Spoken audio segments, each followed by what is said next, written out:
Hello children, welcome to our class. Now continuation of moving charges and magnetism. In that, moving coil galvanometer. See, this is a device to detect current in a circuit. The principle of moving coil galvanometer, a current carrying coil placed in a magnetic field, it will experience a torque and the magnitude of which depends on the strength of the current. Right. So by the diagram, a moving coil galvanometer, the pivoted type of galvanometer, which is consists of a rectangular coil of fine insulated copper wire, which is wounded on a light aluminum frame. See, the motion of the coil is controlled by a pair of hair springs of phosphor and bronze. See, the spring provides the restoring torque and it serves the current leads, right? A light aluminum pointer attached to a coil that is measures the deflection on the shootable scale. See, the coil is placed symmetrically between the concave pole of permanent horseshoe magnet. And there is a cylindrical soft iron core which is not only makes the field radial and also it helps to increase the strength of the magnetic field. Now we can see the theory and how it is working, right? See, as the field is radial, the plane of the coil remains parallel to the magnetic field. So when a current flows through the coil, what will happen? The torque acts on it. So the torque, we know that tau, which is equal to force into perpendicular distance, which is equal to NIBB into A sine theta. That means the theta which is 90 degree. So NIB, that AB which is area, so NIBA you can take, right? And suppose theta which is here 90 degree, so that the normal to the plane of the coil remains perpendicular to the field, right? So for all the positions, the torque tau which gets deflects if the suppose through the coil with the theta, because of it makes an angle, right? So a restoring torque will be set up due to the elasticity of the spring. So we can connect with the restoring force, the tau restoring force, which is directly proportional to alpha, which is nothing but the torque tau deflects the coil through that angle. The angle which have taken that is alpha, right? Now that we can write the tau which is equal to Ka or K alpha, right? See, the restoring force or the restoring torque which is always equal to the deflecting torque. See, one side it is producing the torque, the other side automatically the force, opposite force will be act on it. So the deflecting torque will be produced. So we are going to compare that both. So K alpha which is equal to NIBA. Okay. Now that alpha which is equal to NBA by K into I, or which is equal to 1 by G into I, we can say. That means this alpha which is directly proportional to I. Okay. See, from this we can understand the deflection produced in the galvanometer coil is directly proportional to the current flowing through it. Right. So the factor G which is equal to K by NBA. Right. Which is constant for the galvanometer. Then, and also we can call it as galvanometer constant or figure of merit, right? The figure of merit, which means the current which produces a deflection of one scale division in the galvanometer. That is nothing but G which is equal to I by alpha which is equal to K by NBA.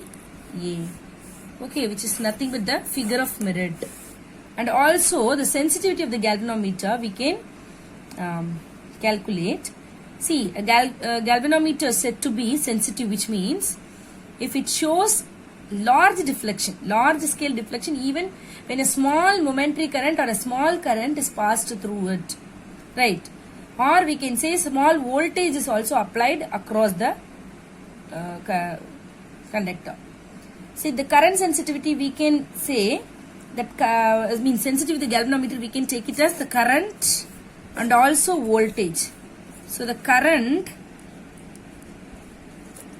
sensitivity, right? See, which is nothing but the deflection produced in the galvanometer when a unit current which is flows. That means IS, which is the ratio between the galvanometer produced deflection of the galvanometer within that unit time. So unit current. So NBA by K. Right. This is for the current sensitivity and for the voltage sensitivity.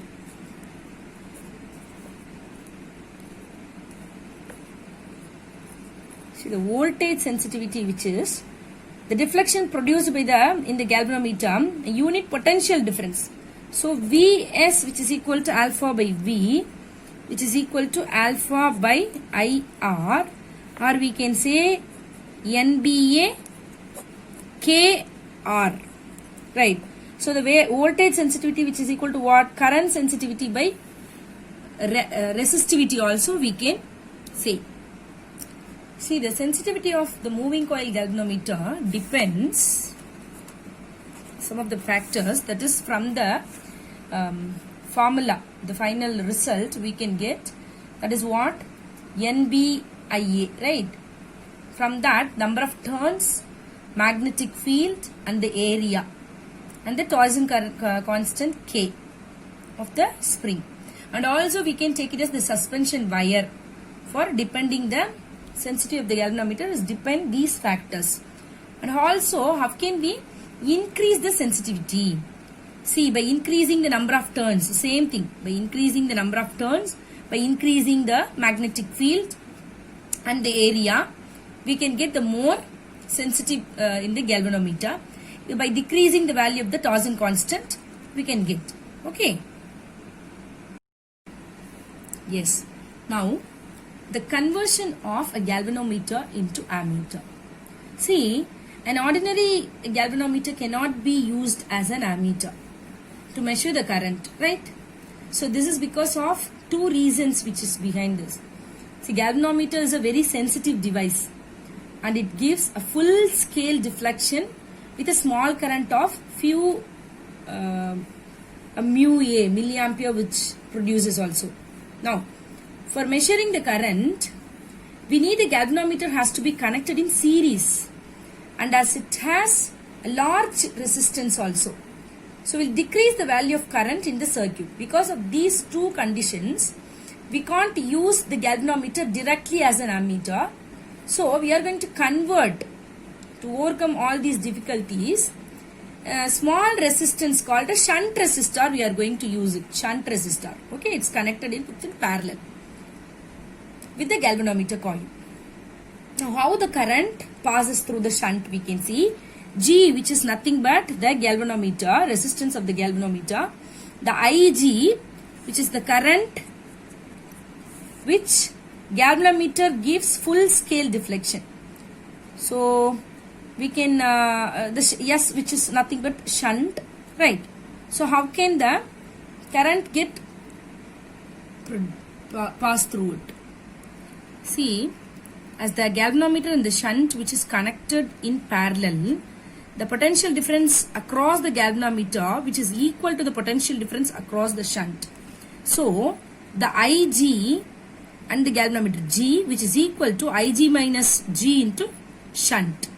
So that S, which is equal to IG by I minus IG into G, which is nothing but by connecting shunt of resistance S across the given galvanometer, we get an ammeter of a desired range what we need.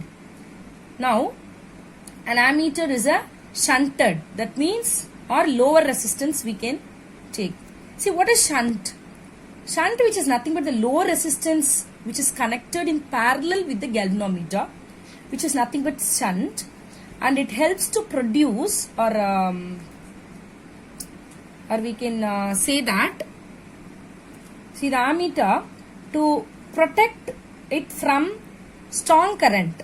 So the shunt will helps to protect, right? And what are the uses?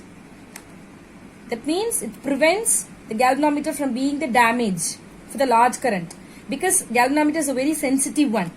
So while using the shunt, we can prevent the damage, and it helps to convert the galvanometer into ammeter also with the help of the shunt, and it increasing the range of ammeter, right?